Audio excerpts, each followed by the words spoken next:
school was built almost a century ago in 1927. The Oblates came here. There was really nothing here. We were probably 4 or 5 miles out of the north side of the city. These were cow pastures, and we had barns here, and there was really nothing between here and almost the downtown. So we have a long, proud history of helping build church and community here in Southwest Texas. And the school is an outgrowth of that. We're here as an intellectual resource. We're here as a moral resource. We're here as a religious resource. And we have a graduate faculty, soon to be a PhD faculty. That's a major resource for a city on which the churches can draw, but also the community can draw.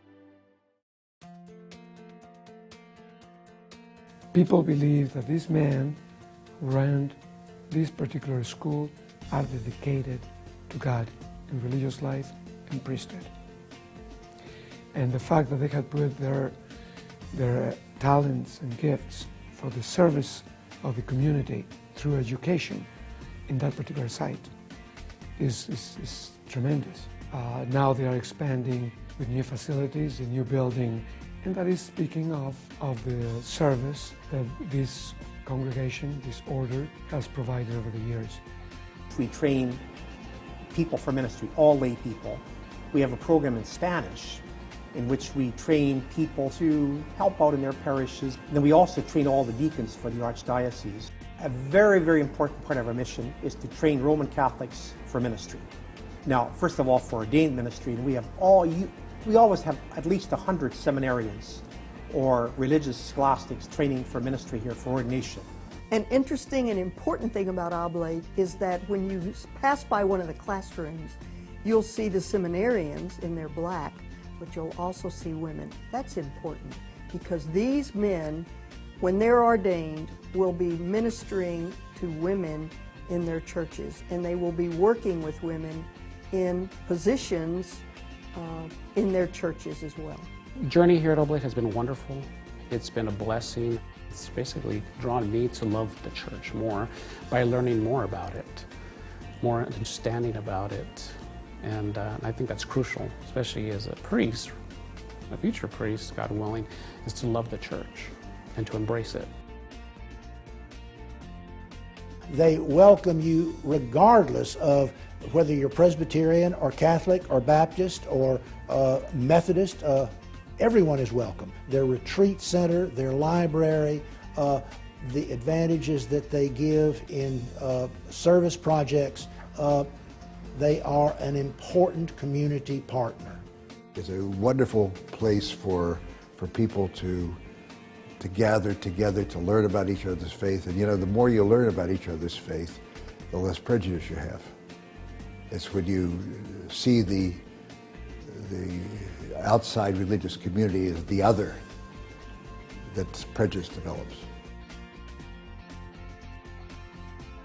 We house Acts Missions, which is a renewal movement that has put through, in its 25-year history, almost 400,000 people. And their offices are housed here. The school supports them. We consider them part of the mission of the school. Acts Missions could not be where it is today. Probably wouldn't have survived without the help of the Oblate School of Theology. Without the support, the guidance, the office space, it just would not have been possible. My name is Victoria Barrientos Luna, and I am getting my master's in pastoral ministry. I plan to serve my church, whether that's in the parish, out in the community, or being a minister of presence to someone in a hospital or prison. I had no idea what my role as a layperson was. I assumed that the priests and the nuns were going to be the ones in charge of moving the church forward, and they were always going to be in charge, and I had no idea that laity has had a role to play and continues to have a role to play, and I really am indebted to the school for helping me realize and recognize that. So many people come here from all over the world. They receive their formation, and then they go out into the world and take that formation with them. And as they go forward, they can't help but teach and preach what they've learned here, and as a result, a little bit of San Antonio, a little bit of Oblate goes around the world. finding new ways to partner with the laity, finding new ways to reach out to other religious, finding new ways to invite in ordained. That is essential to the future of the Catholic Church. And OST is in the midst of all of that. There is a priest, Peter Carolyn, whose tombstone is out on OST ground in the Oblate Seminary. In his last years, he lost sight. He had a parishioner out in one of his far out stations that was dying and in need of last rites.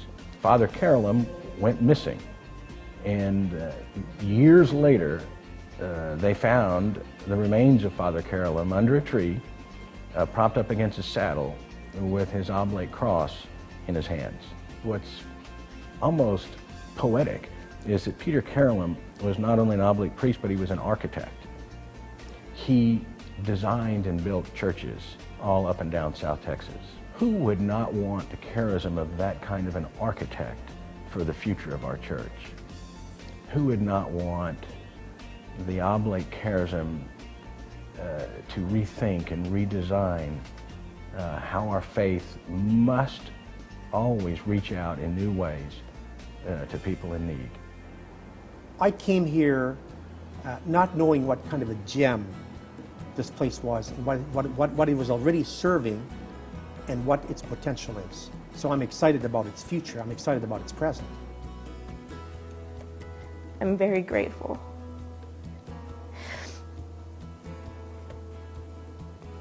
Because they have offered me the opportunity to come to know God. I would like to say this to the Oblates. Keep serving the community with your charisma, with your spirituality, with your gift. The gift of the Holy Spirit placed in your founder and the first members of your community, and be faithful to the challenges of the Catholic Church today. A gem is something that is precious and valuable and sparkles. And if you look at all that Oblate is and does, has been, and will continue to do, it's a gem. If you want to become involved in the mission of the Oblate School of Theology, contact us at ost.edu or call us at 210-341-1366.